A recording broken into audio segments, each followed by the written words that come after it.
បើសិនណាយើងដាំនៅក្នុងវ័យលូតលាស់កូនខ្វេទៅ7-10ឆ្នាំយើងដាំថ្មីមកថ្ងៃក្រោយអាចនឹងខុស10 mm ក៏មានពីព្រោះ maxilla នៅ grow មកអា implant integrate នៅលើហើយបន្ទាប់មកអាពេញផ្សេងចាក់ដុំមកមុខចុងក្រោយអញ្ចឹងយើងនឹងមើលជីនជីវស៊ីនិកខុសគ្នាច្រើននៅពេលដែលយើងដាំក្នុងវ័យតែកំពុងលូតលាស់ក្នុងវ័យលូតលាស់យើងចាត់ទុកថាជាចំណែកមួយដែលយើងត្រូវប្រយ័ត្នប្រយែងពេលឈប់លូតលាស់យើងអាចដាំបានដល់ចាស់អ្នកជំងឺដែលអាចដាំបានដល់ចាស់ប៉ុណ្ណាចាស់ដែលដើរមកគឺការវិញចាស់មកគ្រា stroke ផងដើរទីម្ដុំយើងដាំទេគេចែក classification អ្នកជំងឺជា ASA classification 5អ្នកជំងឺដែលយើងដាំបានហ្នឹងគឺអ្នកធម្មតាហ្នឹងឯងឬក៏អ្នកជំងឺមានជំងឺតិចតួច systemic diabetes ដាំបានប៉ុន្តែឲ្យតែ control ផឹកតាមមួយថ្ងៃហើយបើតែសិនដាំបានឲ្យតែ control ផឹកតាមមួយថ្ងៃcardiovascular disorder មួយចំនួនដាំបានឲ្យតែ control សម្អាតមាត់មិញស្អាតក៏រស់ឲ្យជាល្អដាំបានក៏ប៉ុន្តែអ្នកជំងឺដែលមានជំងឺប្រចាំកាយធ្ងន់ធ្ងរ that is not consistent life threatening ជួនកាលអ្នកជំងឺហ្នឹងគាត់មានជំងឺធ្ងន់ធ្ងរគឺជាគាត់ក្រិនថ្លើមគាត់មិនទាន់នឹងស្លាប់ស្អែកខាន់ស្អែកឬក៏ឆ្នាំក្រោយអីទេប៉ុន្តែគាត់ប្រឈមជាមួយនឹងថ្នាំហូបច្រើនគាត់ប្រឈមជាមួយនឹង ICU administration មិននៅថាមួយខែគាត់ចូល ICU ម្ដងអញ្ចឹងក៏យើងត្រូវពិចារណាដែររវាងការដាំអ្នកជំងឺប្រភេទ ASA 3ចង់ឲ្យ ASA 3 optional អាចលោកគ្រូដាំឬលោកគ្រូមិនដាំស៊ីសងនឹង condition អ្នកជំងឺហ្នឹងពួកដើរមក healthy ឆែក blood test ឃើញ condition អូខេដាំចប់ប៉ុន្តែអ្នកជំងឺដែលគាត់មាន consistent life threatening មកនេះថាមួយខែចូល4ដងហើយមួយខែចូល5ដងហើយអានឹងយើង forget it contraindication ដែលយើងគិតថាមិនដាំតែហ្មងគឺយ៉ាងម៉េចអ្នកជំងឺដែលមាន system disorder ដោយអត់ control diabetes នៅពេលដែលគាត់ចាក់ insulin អានឹងគឺអត់ control ទេហេតុអីបានយើងមិនអាចដាំបានមិនមែនន័យថាគាត់ខ្លាចពីក infection ស្រួចស្រាលទេពីព្រោះនៅពេល uncontrol diabetes គាត់នឹងមានជំងឺមាត់មិញដែលប្រឈមនឹងពេលយកនឹង diabetes គាត់នឹងមានប្រឈមនឹង wound healing ជំងឺអញ្ចាញម៉ូម៉ូគឺឲ្យ abscess dental periodontitis ពេញមាត់ចឹងទៅអញ្ចឹង uncontrol diabetes គួរតែ prevention ថយក្រោយមួយជំហានថយក្រោយព្យាបាលសិនមិនតែអ្នកជំងឺចាក់ insulin ហើយអត់ដាក់ទេព្រោះពេលគាត់ចាក់ insulin ហើយតែជា5ឆ្នាំក្រោយគាត់ឈប់ត្រូវការចាក់ insulin គាត់ជាហើយគាត់ control ហើយយើងត្រឡប់មក review ធ្វើថាមិនអាចដាំបានគាត់ថាបានប៉ុន្តែបើសិនជា uncontrol ហើយលោកគ្រូគុំតន់អាចធ្វើ heavy smoker សំខាន់នៅយើងអត់សូវច្រើនទេប៉ុន្តែពួក Indonesia អីហ្នឹងអាច chewing បាត់ទុនណាត់ស្លាមលូហើយនឹង smoking alcohol smoking បរិយហ្នឹងគឺធ្វើឲ្យអា generalize periodontitis ហ្នឹងកើតឡើងហើយអា wound healing ក៏ខ្សោយ blood supply នៅជុំវិញ extremity នៅត្រង់ចំណុចមាត់ធ្មេញហ្នឹងក៏តិចអញ្ចឹងកាលណាតែ blood supply ឲ្យតិច healing ក៏តិចដែរអញ្ចឹង go immunocompromised patient មានអីខ្លះ chronic severe alcoholic មានអ្នកជំងឺ psychiatric drug addict ប្រើ bisphosphonates អ្នកជំងឺពុកឈាមពុកឆ្អឹងអ្នកជំងឺមួយចំនួនប្រើតាមផឹកតាមមាត់អ្នកជំងឺមួយចំនួនទៀតដោយមានជំងឺមហារីកឆ្អឹងគាត់អាចចាក់ bisphosphonates តាម IV អានេះយើងមិនសូវដែរជួបទេក៏ប៉ុន្តែបើសិនជាជួបអ្នកជំងឺថាគាត់មានឈឺពុកឆ្អឹងគាត់ប្រើ vitamin supplement គេគូដាំបានលោកគ្រូប្រយ័ត្នប្រយែងតែមួយទេគឺលោកគ្រូប្រយ័ត្នប្រយែងត្រង់ថាអ្នកជំងឺហ្នឹងលោកគ្រូខ្ញុំប្រើថ្នាំ bisphosphonates តែរូបភាពរបស់វាក្រោមជាសន្តានផឹកនិងសន្តានលេបបើលេបរិះតិចជាងចាក់ណាបើគាត់ចាក់បើន័យថាហានិភ័យនៃអា bone necrosis កាន់តែច្រើនដល់ពេលខ្លះយើងជួបអ្នកជំងឺដែលមាន stroke ពីមុនមកអញ្ចឹងបើសិនអ្នកជំងឺមាន stroke ពីមុនមកគេតេស្តមើលសិនថាតើគាត់ងាយនឹងឈាមរាវខ្លាំងអត់មិនមែនន័យថា stroke ហ្នឹងសុទ្ធតែដាំមិនបានទេទាល់តែអ្នកជំងឺហ្នឹងតេស្តឈាមហើយឃើញថាអាការហូរឈាមហ្នឹងធំថយចុះប៉ុន្តែបើការហូរឈាមនេះមាន INR វាធំលើសពី3លោកគ្រូប្រហែលជាត្រូវដកភ្លាមរយៈសិនឲ្យជួបចំនួនពេទ្យទូទៅសិនបដូរថ្នាំកែស្ថានភាពសុខភាពឈាមរបស់គាត់មកធម្មតាវិញទៅលោកគ្រូធ្វើទៅសុខភាពព្រោះករណីនេះបើលោកគ្រូដាំឈាមចេះតែហូរមក profound bleeding ហូរមកទប់អត់ឈ្នះ រហូតដល់ទៅពេទ្យចាក់ IV vitamin K ឬក៏ប្រើ tranexamic acid IV IM ឬក៏ពេលខ្លះត្រូវប្រើ blood transfusion ចូលឈាមឲ្យថែមទៀតផងខ្ញុំបង្ហាញពី K ដែលអ្នកជំងឺប្រើ radiation ពេលមានមហារីកត្រង់ម្ដងមុខមាត់យ៉ាងភ្លាមនៅពេលដែលប្រើ radiation វាទៅកម្ចាត់វាខូចខាត structure bone remodeling ដែលបើយើងគិតថាមានអីពីរយ៉ាងគឺ osteoblast ហើយនិង osteoclast អាពីរហ្នឹងជាអ្នកធ្វើការជុំគ្នាបើសិនណាជាដាច់ដោយ osteoclast ដែលអ្នកបំផ្លាញឆ្អឹងអាអ្នកបង្កើតឆ្អឹងក៏អត់មកធ្វើដែរក៏អត់ធ្វើការដែរនៅពេលដែលលោកគ្រូដាំ implant ក្តីវះកាត់មុខមាត់ឆ្អឹងគៀបក្តីវះដកធ្មេញក្តីបើក្នុងករណីដែលអ្នកជំងឺប្រើ radiation therapy វាប្រឈមមុខជាមួយនឹង bone necrosis ចឹងហើយនេះជាគេរបស់គ្រូខ្ញុំមិនមែននៅយើងទេតែជាគ្រូនៅអង់គ្លេសហើយគាត់ប្រឈមជាមួយនឹងជំងឺបែបនេះដោយសារតែ radiation therapy ចុះបើសិនជាអ្នកជំងឺនឹងប្រើអាថ្នាំ biphosphonate ពុកឆ្អឹងវិញគេវានឹងកើតឡើងបែបនេះសន្តានរបស់វាជាថ្នាំលេបនិងថ្នាំចាក់នៅពេលដែលដកធ្មេញមកគ្រាប់វានឹងចាប់ផ្ដើម necrosis ចាញឆ្អឹងធំទៅរីកច្រើនទៅកាត់មកកង់ចំហម្ដុំកាត់មកកង់ចំហម្ដុំកាត់តទៅអស់មកគៀមហើយចុងក្រោយទៅនៅពេលអស់ហើយមានអីកើតឡើងទៅផ្ទះឬទៅវត្តតែប៉ុណ្ណឹងពីព្រោះដោយសារតែអានេះវាជាជំងឺមួយដែលពិបាកនៅក្នុងការព្យាបាលបើសិនណាជាចាក់ប្រឈមមុខច្រើនជាងលេបអញ្ចឹងបើសិនជាអ្នកជំងឺនឹងប្រើ biphosphonate លោកគ្រូមិនត្រូវដាំ implant ឲ្យគាត់ទេប្រហែលត្រឹមតែថាដេញឈើប្រហែលគាត់ថាធ្វើអបអរិយដូចអា plastic tray យើង bleaching tray យើងគឺហា tray ដាក់ពេញtrongជាតិឲ្យកពាក់លើធ្មេញមកគាត់ព្រោះការពារកុំឲ្យអា flame denture ទៅបុកចាយទៀតហេតុអីបានវាស្បូរតើកើតក្នុងមាត់វាមិនកើតនៅផ្លូវមិនកើតទៅបេះគូពីព្រោះដោយសារស្បែកជើងខាងក្រៅវាស្វិតតែអាស្បែកចាញ់វាផុយបុកទៅកិច្ចតិចចំហដល់ឆ្អឹងអញ្ចឹង denture ក៏ប្រយ័ត្នជាមួយ biphosphonate implant ក៏ប្រយ័ត្នជាមួយ biphosphonate ដកធ្មេញក៏ត្រូវប្រយ័ត្នអញ្ចឹង track holiday ដល់រឿង track holiday មុននឹងទៅដកវាលោកគ្រូទៅប្រឈប់ឆ្នាំនឹងសិនតែ protocol ខ្លះគេឲ្យ3ខែ protocol ខ្លះ2ខែឈប់ឆ្នាំនឹង3ខែសិនខ្ញុំចូលចិត្តឲ្យទៅយូរ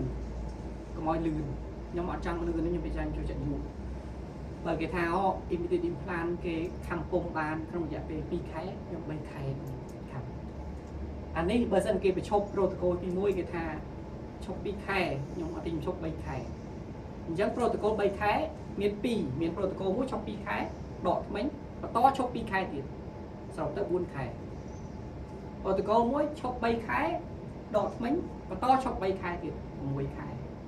ពីព្រោះពេលដកថ្មិញវាទៅការ healing ក្នុង2អាទិត្យទៅ2ខែយើងតាមដានមើលតើអាឆ្អឹង healing ហ្នឹងយើងដកមកជាអត់ជាទូទៅក្នុងរយៈពេល1ខែគឺមាន bone healing ហើយsoft tissue healing ហើយមានចាញ់គ្រប់អូខេអរគុណហើយតែបើសិនជាអត់មានចាញ់មកក្រោតទេរលោកគ្រូអង្គលោកគ្រូបេដស៊ីជួយហើយពួកវានឹងវិវត្តទៅអារូបភាពនោះអង្គភាពមិញនោះអញ្ចឹង dark holiday មិនមែនន័យថាវាជួយគ្រប់ខេសទេវាគាត់តែកាត់បន្ថយហានិភ័យបានលើអ្នកជំងឺលេបអ្នកជំងឺចាក់ក៏កាត់បន្ថយហានិភ័យខ្លះក៏ប៉ុន្តែមិនមែនគ្រប់ខេសសុទ្ធតែទៅអញ្ចឹងទេអាចនឹងមានខេសណាមួយអាចចំហចឹងបានជាត្រូវ consent មួយគាត់និយាយមួយគាត់ឲ្យថានិយាយឲ្យក្រោយឲ្យវត្តទៅនេះដោយសារគាត់ប្រឈមអញ្ចឹងមែននេះគឺជាខេសដែលបង្ហាញពី bone expose ហើយដែលគុណវិបត្តិរបស់វាអាចនឹងឲ្យទៅជា expose យូរវែងតទៅ infection មេរោគ septicemia ដល់ពេលវាស្ដើងវាផុយខ្លាំងទៅ fracture line ធំទៅ fracture ជា pathological fracture យើងអាចនឹងប្រឈមអានេះប្រហែលជា5ឆ្នាំទៅ10ឆ្នាំទៅមុខពីព្រោះខ្ញុំចៃដន្យឆ្នាំមុនខ្ញុំជិះឡានទៅសៀមរាបខ្ញុំបើកប៉ុស្តិ៍ស្អីគេទេ88តែយកស្ដាប់តាមលេងប៉ុស្តិ៍ជំនាញព្រោះពេកសាប់តែផ្សាយពាណិជ្ជកម្ម shock ហ្មង ឆ្នាំបាត់ឈឺសន្លាក់ឆ្អឹងឆ្អែងឈឺសាច់ដុំមាន contain bisphosphonates ហើយអានឹងឆ្នាំនឹងអត់ប្រើទៅទិញឯងផឹកទេឆ្នាំនឹងទៅទិញទៅបាន prescribe ដោយគ្រូពេទ្យឆ្អឹងត្រូវឲ្យគ្រូពេទ្យថ្មិញប្រាប់ថាចាក់បានបើខ្ញុំអត់ឲ្យចាក់ទេគឺឲ្យចាក់ទៅហេតុអីបានខ្ញុំត្រូវចាក់ពីព្រោះថារាល់ពេលដែលអ្នកជំងឺមុននឹងចាក់ bisphosphonates ត្រូវខ្ញុំអ្នកប្រាប់ថាចាក់បានបើខ្ញុំអត់ប្រាប់ឲ្យចាក់ទេគឺគាត់ចាក់អត់កើតពីព្រោះនៅក្នុងមាត់ហ្នឹងអាចនឹងមានធ្មេញពេលយោអាចនៅក្នុងមាត់ហ្នឹងមានធ្មេញ infection ឥឡូវអត់ទាន់ឈឺទេប៉ុន្តែ 3-4 ខែក្រោយសាប់តែគាត់ចាក់ហើយធ្មេញនោះឈឺទៅដកមែនទេដល់ពេលទៅដកខ្ញុំនឹងប្រឈមមុខជាមួយនឹងអ្នកជំងឺនឹងប្រឈមមុខជាមួយនឹងអា brown jay មិញដែលអាចនឹងគុណវិបត្តិឲ្យកាត់ម្ដងចំហម្ដងកាត់ម្ដងចំហម្ដងធំទៅកាត់រហូតដល់ទៅវត្តអញ្ចឹងមុននឹងអ្នកជំងឺចាក់ bisphosphonates គឺត្រូវជួប dentist ដើម្បីដកធ្មេញសិនអ្នកជំងឺវាច្រើនអាចនៅដេក ICU ទៅដកក្នុង ICU នឹងទៀតអានេះខ្សែសណ្ដំគាត់អត់ corporate អញ្ចឹងគូសណ្ដំនៅទីនេះសណ្ដំគេងសណ្ដំហើយបានខ្ញុំចាំថាស្ពឹកដកអញ្ចឹងទៅអ្នកខ្លះមកអត់អាចធ្វើបានភ្លាមទេពីព្រោះដោយសារតែក្នុងមាត់ត្រូវដកធ្មេញ5ដកធ្មេញ7យើងមិនអាចដក7ភ្លាមក្នុងពេលតែមួយថ្ងៃនេះដក2ស្អែកឡើងមកដកទៀតខាងស្អែកមកដកទៀតអញ្ចឹងដក 3-4 ថ្ងៃជាប់នេះអញ្ចឹងមិនចាំបាច់ពជាថាអូថ្ងៃនេះខ្ញុំដកហើយចាំអាទិត្យក្រោយខ្ញុំដកទៀតពីព្រោះអ្នកជំងឺ urgent ត្រូវការចាក់បំបត្តិពីព្រោះឈឺបាក់ចឹងទៅទៀតហើយអញ្ចឹងបំបត្តិការឈឺចាប់កុំឲ្យ administration ក្នុង ICU យូរចាំបើ ICU នៅអាចរយយ៉ាប់ក្នុងពេញមកយក 3000 អញ្ចឹងគុណតែ10យកឃើញ 30000 ណាអញ្ចឹងអានេះយើងកាត់ថយខលរបស់គាត់ហើយអញ្ចឹងមួយអាទិត្យខ្ញុំអាចដក2ថ្ងៃខ្ញុំដកម្ដងបើសិនអ្នកជំងឺ administration ទេតែបើអ្នកជំងឺ administration សណ្ដំដកមកក្នុងពេលតែមួយប៉ុន្តែបើអ្នកជំងឺមកក៏ត្រូវចាក់ថ្នាំស្ពឹកក៏មិនបានមកមិនមកតែរឿងពុកឆ្អឹងទេមកកញ្ចប់ជួនកាលថ្នាំខ្លះអត់ស្គាល់ទេអង្គុយបើក Google អានថាថ្នាំស្អីខ្លះមកកញ្ចប់ទៅអានហើយអូខេអត់មាន interaction អីទេចាក់ថ្នាំស្ពឹកបើថាគាត់មានជំងឺ severe cardiovascular problem យើងរៀន undergrad ហើយចាក់ថ្នាំស្ពឹកមិនឲ្យលើ4កន្ទុះទេពីព្រោះថ្នាំស្ពឹកយើង contain epinephrine មិនឲ្យលើពី 0.04 អស់ 0.4 អញ្ចឹង 0.4 បានន័យថា1លើ100,000ស្មើនឹង2ចាក់បាន2កន្ទុះទេគ្រូដកអត់បានទាំងអស់តែបើសិនជាមាន anesthesia របស់យើង1លើ200,000គ្រូចាក់បាន4អញ្ចឹងមើលថ្នាំស្ពឹកយើងថ្នាំស្ពឹកខ្លះ lidocaine 1លើ100,000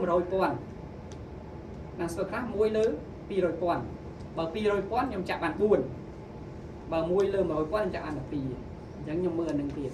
បើសិនជា severe cardiovascular problem បើដល់កន្លែងនេះខ្ញុំបែកទៅរឿង smoking យើងមិនយើងនិយាយរឿង smoking អ្នកជំងឺដែលជក់បរិយមិនជក់បរិយហើយនឹងជក់លើសពី10ឆ្នាំអ្នកខ្លះអត់ជក់ទេមានចំនួនប៉ុណ្ណេះ implant ប៉ុណ្ណេះ complication 31 36 50អ្នកជំងឺជក់កាន់តែច្រើន complication កាន់តែច្រើនតែអ្នកជំងឺអត់ជក់ក៏មាន complication ដែរគេថាអីប្រហែលជាមកពីចាញ់ប្រហែលជាមក poison ប្រហែលជាមកពី maintenance ការ cleaning ប្រហែលជាមកពី factor associate ផ្សេង occlusion អញ្ចឹងថ្ងៃនេះយើងមកដឹងថា treatment planning របស់យើងការពារកុំឲ្យមាន complication កាន់តែច្រើនកាន់តែល្អគ្រប់គ្នានឹងប្រឈម complication ប៉ុន្តែបើកាត់បន្ថយ complication កុំឲ្យច្រើនយើងដេកស្រួលមិនចាំបាច់ឆ្នាំក្រោយត្រូវ redo case ព្រោះ redo case ខ្ញុំធ្លាប់ redo ហើយពេលរបូតក្រោនកំពុងក្រោនសាថ្មីពេលខ្លះពេល shipping ceramic ទៅកាត់ធ្វើសាថ្មីពេលខ្លះមិនបានតម្លៃពេញដែលឆាយទេទៅកាត់ fee ខ្លះទៀតឲ្យគាត់ខាតទាំងពេលកុំប្រមាយចុះតម្លៃបាទពីព្រោះអានឹងជាការងារខូចនៅក្នុងអំឡុងពេលដែលខ្លីៗតែបើសិនជា10ឆ្នាំហើយកែនោះបែកក្រោនគិតគូទៅកែ10ឆ្នាំហើយត្រូវកាត់ថ្មិញជួនកាលអត់គិតថ្លៃ remove implant ទេពីព្រោះ implant fracture យើងអាចនឹងអត់គិតថ្លៃ remove តាមនឹងខាតទាំងសម្ភារៈខាតទាំងពេលវេលាខាតលុយរបស់យើងអ្នកជំងឺដែលមកជួបយើង មានបញ្ហាផ្សេងទៀតក្រៅតែពីដែលខ្ញុំនិយាយមុនហ្នឹងខ្ញុំផ្ដោតសំខាន់ជំងឺ systemic អត់ទេពីព្រោះមិនប្រកាសថាអ្នកជំងឺ systemic ឈឺថ្លើមហ្នឹងដាំមិនបានលើឈាមដាំមិនបានទឹកនោមប្រែមដាំបានមិនអញ្ចឹងទេឲ្យតែអ្នកជំងឺ control លោកគ្រូធ្វើចាស់ប៉ុន្តែអីដែលប្រយ័ត្នជាងគេហ្នឹងគឺលោកគ្រូមើល habit ថាតើ habit បើគាត់ជាអ្នកខំថ្មិញខ្លាំងទេ habit បើគាត់ជាអ្នកសម្អាតថ្មិញទេបើមកសកេសកាហើយខ្ញុំអត់ព្យាយាមតាមទេខ្ញុំទៅ persuade គាត់ឲ្យស្អាតសិនមិនប្រកាសថាបងមានលុយឲ្យខ្ញុំដាំឲ្យទេបងអត់សម្អាតថ្មិញខ្ញុំនិយាយឆ្លើយចឹងណាមិនប្រកាសថាអ្នកជំងឺមកជួបវិពេទ្យអាចដាំបានទេពីព្រោះដោយសារតែជួនកាលបងមកអត់មានឆ្អឹងគ្រប់គ្រាន់ខ្ញុំទៅខែងឆ្អឹងជួនកាលបងមកមានបញ្ហាជំងឺចាញ់ថ្មិញខ្ញុំទៅព្យាបាលជំងឺចាញ់ថ្មិញសិនព្រោះជំងឺចាញ់ថ្មិញមិនមែនខ្ញុំនិយាយទេបើកូកឲ្យគាត់ហើយបន្ទាប់មកបើកូកគាត់មកហើយបន្ទាប់មកប្រាប់គាត់ថានេះលោកគ្រូអើបងមិនខ្ញុំនិយាយទេជំងឺចាញ់ថ្មិញវាពាក់ព័ន្ធទេ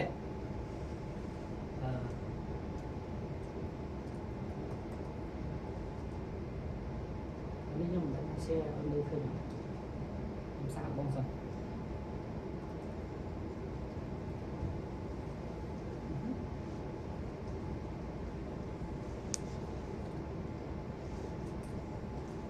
អូខេខ្ញុំពេលខ្ញុំនេះខ្ញុំចេះវិធីអួតអ្នកជំងឺដែរដោយសារខ្ញុំក្នុងក្រុមកោកាយមានខ្ញុំច្រើនខ្ញុំវាយអ្នកជំងឺខ្ញុំវាយឈ្មោះជាមួយពុកខ្ញុំបែបពុកបងនេះខ្ញុំទៅថយខ្ញុំអួតគាត់តិចខ្ញុំវាយតែចេះបើដូចដាក់ចេះតាមពិតទៅអ្នកជំងឺមកជួបនេះមិនមែនគ្រប់គ្នាសុទ្ធតែត្រូវដាំ implant បានទេខ្ញុំឧទាហរណ៍បងមើលមួយ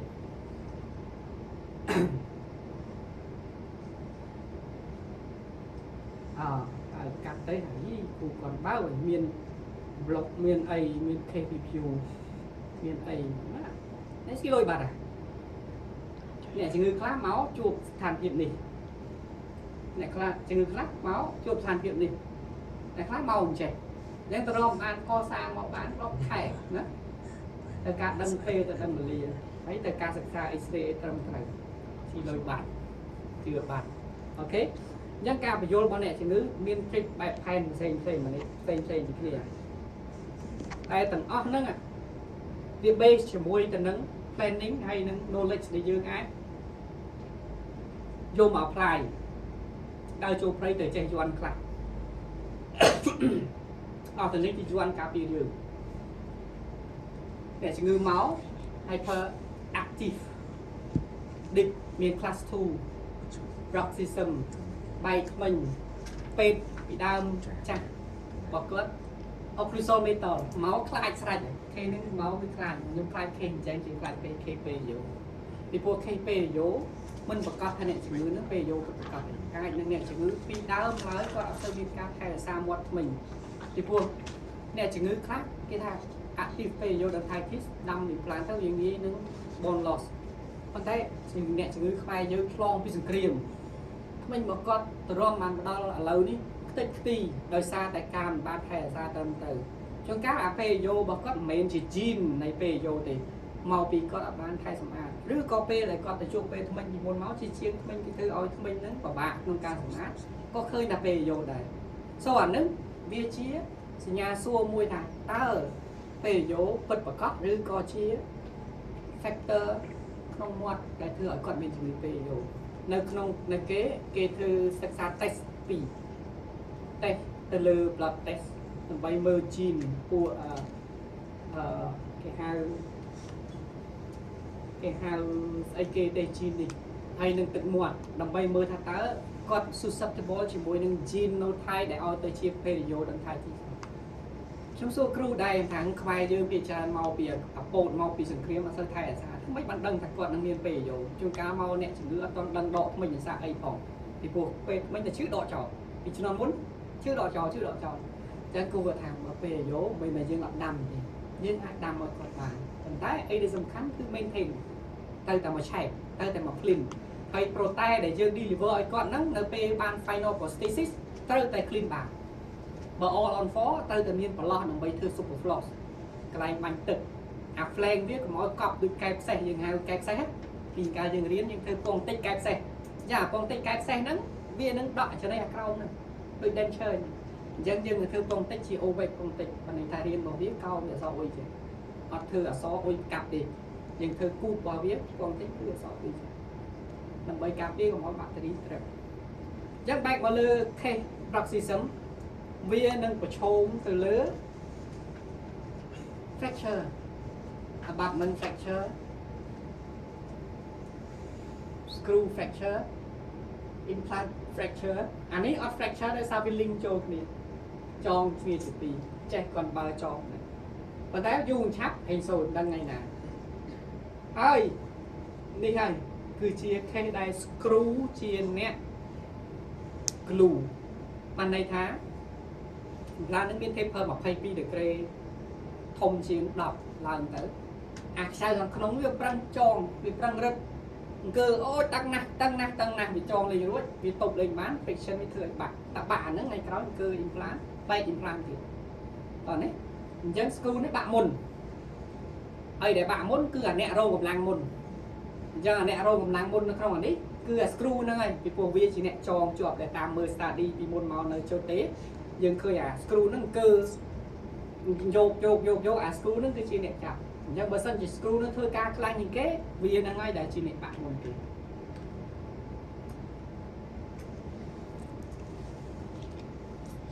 hay nè chừng mà chừng nuốn cứ quạt miên pra của corticosteroid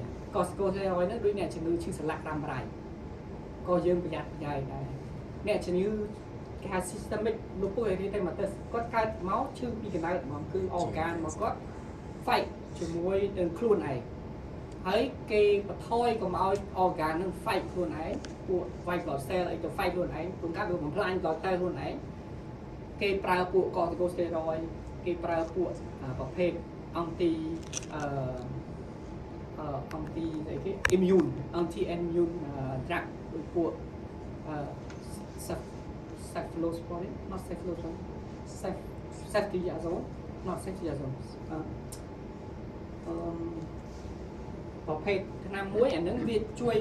កុំឲ្យអង្គទៅគួរអកាដែលយើង transplant ហ្នឹងវា reject បើន័យថាបើយើងដូរឡើងវាដាក់ថ្នាំនឹងដើម្បីកុំឲ្យ reject ជាមួយបាននេះយើងអញ្ចឹងអ្នកប្រើជាមួយ corticosteroid ថ្នាំម៉ាលីរ៉ាំរ៉ៃហ្នឹងគឺប្រឡងកុំឲ្យមាន healing ហ្នឹងវា delay វាធ្វើឲ្យងាយនឹង delay អា healing ហ្នឹងអត់បានលឿនអញ្ចឹងងាយនឹងប្រឈមមុខ infection ហើយអញ្ចឹងបើសិនណាជាអ្នកជំងឺហ្នឹងគាត់កំពុងតែប្រើពួក steroid យូរវែងថយមកជំហានសិនព្យាបាលនឹងចប់ចាំចូលទៅមើលម្ដងទៀតនៅបន្តប្រើអត់បើបន្តប្រើក៏មិនទាន់ដាំឲ្យគាត់ទេប្រើ denture សិនទៅប៉ុន្តែបើគាត់ជាហើយឈប់ប្រើឈឺសន្លាក់ឈប់ប្រើហើយវាចូលជា relative បានន័យថាដាំឬមិនដាំស៊ីសងនឹងការពារសាក់ absolute contraindication អត់សោះនឹងអត់សោះដូចត្រាណាតែកំពុងតែប្រើយូរឆ្នាំយូរវែងប៉ុន្តែដល់ពេលគាត់ឈប់ប្រើហើយវាចាប់ដើម relative ដាំ implant ឬមិនដាំមើលទៅលើអាយុមើលទៅលើស្ថានភាពនៃជំងឺបង្កយើងទៅមកដល់អាស្ថានភាពទី2ទេមិញយើងនិយាយតែពី medical compromise ពីលើមកដល់ក្រោមលោកគ្រូមានងល់សួរអត់បើសិនជាអ្នកជំងឺនៅទីពេទ្យស្រួលទេពីព្រោះការងារនៅទីពេទ្យគេជួយយើងបានច្រើនអញ្ចឹងការងារខ្ញុំនៅទីពេទ្យខ្ញុំយកអ្នកជំងឺពី clinic ទៅពេទ្យតែមិនដែរយកអ្នកជំងឺពីពេទ្យមក clinic ទេពីព្រោះដោយសារនៅក្នុងវាអត់មានការងារដែលទូចមកប្រើ clinic កើតធ្វើ clinic កើតអញ្ចឹងអ្នកជំងឺដែលធ្វើនៅមានជំងឺ compromise អស់ទៅនោះយើងបានជជែកគ្នាហើយឥឡូវយើងមកនិយាយអំពី etiology នៃការបាក់បែកធ្មេញវិញការបាក់បែកធ្មេញអាចមកពីរឿង trauma អាចមកពីរឿងការីបែកពុកដកធម្មតាអត់មានហានិភ័យទេគ្រូធ្វើបានប៉ុន្តែប្រយ័ត្នប្រយែងហើយនឹងគ្រោះថ្នាក់បើសិនអ្នកជំងឺនឹងមាន occlusal trauma ដូចខេមមិញក្រាញ់វិញបែកធ្មេញតិចប្រហែលជាត្រូវតែសិក្សាពី occlusion ឲ្យបានស្រួលៗសូមស្រួលអត់ហ៊ានដាំទៀតខ្ញុំបើសិនជាឃើញអាបែកអញ្ចឹងដាំមួយគ្រាប់ពីរគ្រាប់អត់ស្អីអីទេណាប៉ុន្តែបើដាំ4ត្រូម៉ាក់ខ្ញុំមិនខ្លាចខ្ញុំអត់ហ៊ានដាំអាចនឹងពេលខ្លះដាំក្រោមប៉ុន្តែ denture លើកុំឲ្យវាបុកតិចខ្លាំងបាក់បែកតែបើ6ត្រូ10អាចស៊ីសងប៉ុន្តែប្រហែលជាបែកសេរ៉ាមិកអញ្ចឹងអាចនឹងដាំខាងក្រោមសេរ៉ាមិកខាងលើ denture ហើយឯងយើងប្រើ denture មួយជំនាញជាមួយនឹង ceramic គឺ acrylic ជាមួយនឹង ceramic ខាងក្រោមអ៊ីមប្រានដែរអាលើអ៊ីមប្រានដែរប៉ុន្តែអាមួយជា ceramic អាមួយជា resin composite ព្រោះ resin composite វាទន់វាសឹកវាអត់រឹងដូច ceramic ជាមួយ ceramic ដូចចានពុកក្បាលនេះពើអត់អីទេបែកក្បាលចាននឹងជួនកាលបែកប៉ុន្តែបើសិនជាចាននឹងចានពើបែកទាំងពីរអញ្ចឹងបើសិនណាជា resin composite វាសុកចិត្តសឹកតែវាអត់បែក ceramic វាសុវត្ថិភាពតែបើសិនណាជាប្រើ ceramic លើ ceramic ក្រោម Nygaard ក្រៅតែពីពេលពាក់ហើយទៅពាក់ Nygaard ថែម្លងពេលគេក៏ទៅពាក់ working day ក៏ទៅពាក់មួយខាងលើឬក៏មួយខាងក្រោមអានេះជា etiology នៃ smile line គេនេះបើសិនណាជា smile line ឃើញអញ្ចេះបាទនេះនៅក្នុងរូបភាពអញ្ចេះដូចជាមិនទេតែបើប្រពន្ធខ្ញុំសើចចេញចាអញ្ចេះចេញរូបភាពអញ្ចេះវាល្អដូចខ្មុំនេះដោយសារតែខ្ញុំដាំខំឲ្យគាត់ចេញចាហើយយើងក៏មិនសូវជាមានទុកចិត្តល្អដែរព្រោះដោយសារតែមករបស់យើងអាចនឹងធ្វើលើលើ high smile line បែបនេះគឺគ្រោះថ្នាក់អញ្ចឹង aesthetic piece ខេដបូឬក៏ខេដែរខ្មិញមុខសុវត្ថិភាពគឺ low smile line អញ្ចឹងបើសិនជាចង់ធ្វើលើ high smile line ត្រូវមាន category អីខ្លះតែទៀតយើងនឹងដឹងពី category immediate implant ពីពួក immediate implant aesthetic piece វាមានរឿងរ៉ាវរបស់វាត្រូវជជែកគ្នាមិនបានន័យថាគ្រប់ case សុទ្ធតែ sick biotype គ្រប់ case សុទ្ធតែឆ្អឹងក្រាស់សុទ្ធតែចាញ់ក្រាស់ឲ្យយើងដាំភ្លាមដាំថ្មីមុខស្រួលទេណាអានេះគេហៅ popcorn effect ដែលខ្ញុំប្រាប់តាំងពីដំបូងនៅពេលដែលយើងធ្វើ dual zone grafting technique មិនន័យថា graft មិនមែនតែនៅក្នុងឆ្អឹងទេ graft ទាំង soft tissue ផងយើងនឹង maintain បានមែននៅ soft tissue បាក់ contour អត់មានបាក់អត់មាន collapse ទេក៏ប៉ុន្តែយើងប្រឈមមុខជាមួយនឹង popcorn effect អានេះវាបង្ករោគអីអត់ទេប៉ុន្តែបើសិនវាចេញក្រៅវាលំវាវាចុចទៅឈឺវាដូចបលាមួយដែលចេញក្រៅយើងត្រូវកាត់ឆ្កឹះចេញអញ្ចឹងបើសិនជាឃើញនៅខ្ពស់ហើយវាស្អិតនៅខាងក្នុងចាញ់អត់ច្បាច់រើទេតែបើវា expose នៅក្រៅចាញ់ហើយយកគេរ៉េតឆ្កឹះលាប gel អីស្ពឹកទៅឆ្កឹះក្បាលចាណាស្ពឹកឆ្កឹះក្បាលតែជាទូទៅខ្ញុំគ្រាន់តែដាក់ gel ស្ពឹកទៅឆ្កឹះចេញមកមិនចាំបាច់ចាក់តាមស្ពឹកទេក្រោយពេលដែលយើងបាន soft tissue បែបនេះបាន position implant បែបនេះបាន bone contour បែបនេះនោះលទ្ធផលយើងនឹងទទួលបាន aesthetic result ល្អហើយយូរប្រគួតនេះបានបង្ហាញពី case ល្អជាច្រើនពីព្រឹកនេះហើយខ្ញុំក៏ព្យាយាមបង្ហាញ case ទូចមួយដែលនឹង start កាត់ជួលនេះរបស់យើងទាំងអស់គ្នានៅ5ឆ្នាំទៅមុខការងារប្រគួតទីដែលធ្វើថ្ងៃនេះឲ្យឃើញហ្នឹងប្រកាសយើងអាចនៅក្នុងពេលដែលយើងឆែក intraoral examination យើងនឹងមើលឃើញថាតើ case ណាប្រយ័ត្នប្រយែងគេឃើញ normal jaw opening ក៏ជារឿងមួយទៅពិចារណាដែរបើហាមាត់អត់បានធំមិនក្រោយតាម implant ក៏ angulation អត់បានត្រង់ល្អដែរបុកថ្មិញលឺហាត់ដាក់អត់ចូល hygiene បើសិនជាកាន់តែកក្រិចមានខ្ទុះមានអីមកកាន់តែគ្រោះថ្នាក់ bone volume បើសិនណាជាមានការបាក់បែកតិចតួចនៅល្អអត់អីទេប៉ុន្តែបើខ្វះឆ្អឹងខ្វះអី severe defect ក៏គ្រោះថ្នាក់ដែរ intraoral examination ក៏យើងត្រូវមើលដែរថាតើកម្ពស់ occlusal space ហ្នឹងវាមានកម្ពស់គ្រប់គ្រាន់សម្រាប់ដាក់ថ្មិញអត់បើសិនជាកម្ពស់បាន5ទេយើងដាក់តាបាត់មិនដល់ក្បាលបាត់អញ្ចឹងអាកន្លែង retention ការយើងរៀនរូប ratio របស់ថ្មិញក្រោនយើងត្រូវមាន for rule effect ហ្នឹងបើសិនជាអត់មាន for rule effect វានឹងកាច់បាក់អញ្ចឹងដូចគ្នាបើសិនណាជាវាខ្លីពេកវាបតានេះខាំទៅរហូតស៊ីម៉ងខាំទៅរហូតស៊ីម៉ងទោះបីយើង screw retain ក៏ដោយតែពេលយើង screw retain ក៏ជាមាន cement ជាប់មកបានមិនហើយបានរឹតវាចូលទៅវិញអញ្ចឹងអា cement ហ្នឹងងាយរហូត space ដែលតិចជាង5ប្រយ័ត្នប្រយែងអាចនឹងត្រូវ intrusion ដោយសារអីបាន space វាតិចដោយសារអ្នកជំងឺអាចមកពីដកយូរទៅវាស្រត់ចុះមកឬក៏ពេលខ្លះអ្នកជំងឺអាច grinding ហើយបន្ទាប់មកសឹកថ្មិញទៀបអស់ទៅនៅពេលដែលអ្នកជំងឺ grinding សឹកទៀបអស់ឃើញ case ព្រោះទីច្រើនយើងធ្វើ full mouth rehab ឡើងកម្ពស់ឡើងវិញបន្ទាប់មកបានកម្ពស់ថ្មីយើងបាន occlusion ថ្មីហេតុអីបានយើងអត់ restore អ្នកជំងឺដែលមាន occlusion grinding នឹងកាន់តែខ្លាំងនៅពេលដែលបាត់បង់ canine guidance បាត់បង់ជាមួយ natural occlusion force វានឹងធ្វើឲ្យសង្គ្រឹះកាន់តែខ្លាំងបាក់បែកដល់ថ្មីរបស់យើងដូចគ្នាចឹងបានជាយើងកែថ្មីមួយមិនប្រកាសថាត្រូវដាក់ថ្មីមួយទេ perspective អ្នកជំងឺឲ្យយល់ពីកំណាំថ្មីអាចនឹងបានត្រូវកែទាំងអស់ឬក៏បើសិនជាគាត់អត់ព្រមកែទាំងអស់ក៏ត្រូវបានដឹងពីព័ត៌មានថាថ្ងៃក្រោយគាត់ប្រឈមជាមួយនឹង fracture អត់មិន fracture implant ដោយសារតែ force ហើយដើម្បីកាត់បន្ថយនឹងមិនយើងថយមកខ្លួនបន្តិចកុំឲ្យធ្វើ cuspid ខ្ពស់ពេកធ្វើឲ្យ flat ឆាវាទាបជាងគេបន្តិចយ៉ាងហោចណាស់ប៉ះថ្មិញសងខាងប៉ះវាតិចតួច3-4ឆ្នាំក្រោយឆាវាបន្តិចតួចព្រោះថ្មិញផ្សេងៗវាសិនអញ្ចឹងអានេះយើងកាត់បន្ថយកុំឲ្យមានកុំវិបត្តិរបស់យើងចុះបើសិនជាប្រពន្ធជាអ្នកធ្វើក្រោនប្តីជាអ្នកដាំ implant force ទៅលើថ្មិញប្រពន្ធឬ force ទៅលើថ្មិញប្តីតែគេយើងឃើញគេមានថ្មិញតេណក់មានថ្មិញ force core លើធរៈលើគិនដាក់ lateral ដល់ពេលប្តីមកដាំថ្មិញ central តែឥឡូវដាក់ force ទៅលើប្រពន្ធឬដាក់ force លើប្តីអូខេអញ្ចឹងតទៅទៀតយើងឃើញមាន mesodistal distance អានេះតើមានថ្មិញក្របបានយើងធ្វើកម្ពស់ធ្វើរៀងថ្មិញបានត្រឹមត្រូវណាបើសិនណាកម្ពស់ space របស់វាទូចជាងពេកវាអត់អាចធ្វើថ្មិញបានរៀងស្អាតមកដល់កន្លែងនេះលោកគ្រូចង់សម្រាប់ហូប break តិចទៅកុំឲ្យយើងតឹងតែងវិញសុំកន្លះម៉ោងទៅចាំតិចទៀតចាំមាន